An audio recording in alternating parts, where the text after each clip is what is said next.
नमस्कार, मैं हूं आपके साथ में राजेश कुमार। मैं इस समय टोहाना के सेक्रेटरीट में मौजूद हूं, जहां पर एसडीएम को कुछ लोगों द्वारा ज्ञापन दिया गया था, क्योंकि रतिया रोड पर जो अड्डा रोडी बनी हुई है उससे काफी लोग परेशान हैं। काफी समय से ये परेशानी बनी हुई है, लेकिन लोगों द्वारा भी लगातार ज्ञापन सौंपे जा रहे हैं, लेकिन कभी भी अभी तक एक्शन नहीं हुआ।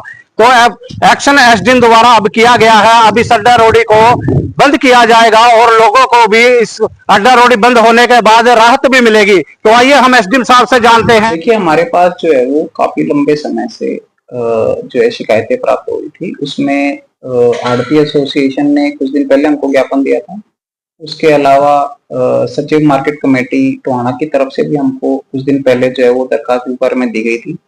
उसके अलावा किसान संगठनों द्वारा भी समय समय पर हमको इस बारे में दरखास्तें दी गई थी कि अड्डा रोडी के द्वारा जो है कि अड्डा रोडी के कारण जब किसान अपनी फसल को बेचने के लिए हमारी एडिशनल अनाज मंडी रतिया रोड टोहाना में आते हैं, तो वहां पर एक तो उनको बहुत ही जो है बर्दाश्त ना की जाने वाली बदबू का एक तो सामना करना पड़ता है, जिसका कि किसान भी परेशान होते हैं तथा वहां पे आड़ती मुनीम जो लोग लेबर का काम कर रहे हैं वो सब लोग उसके कारण परेशान होते हैं।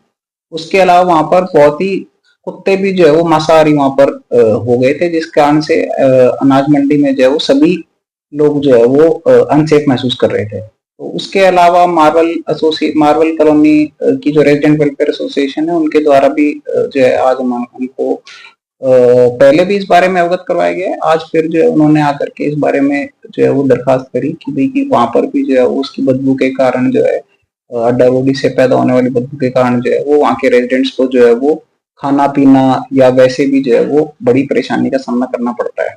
इसके अलावा शगुन मैरिज पैलेस के बारे में भी जो है बताया गया कि वहां पे भी जो है जब कोई मान लिया प्रोग्राम होता है तो उसमें जो गेस्ट आते हैं अगर उस डायरेक्शन में हवा चले तो उन गेस्ट्स को भी जो है वो बहुत जो है वो परेशानी का सामना करना पड़ता है।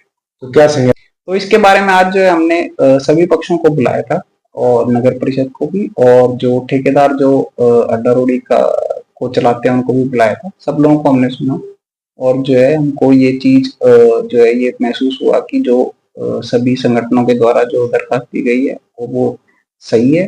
वो नगर परिषद के द्वारा ही माना गया है तथा ठेकेदार के द्वारा ही माना गया है कि जो है वहां से बदबू जो है वो निकलती है। तो इसका संज्ञान लेते हुए हमने धारा 152 भारतीय नागरिक सुरक्षा संहिता के तहत जो है वो आदेश करें कि 30 तारीख तक जो है वो इस अड्डा रोडी के अंदर जो सभी अवशेष जो पशु अवशेष हैं उनको हटाया जाए तथा इसको जो है 30 तारीख को इसको सील कर देंगे।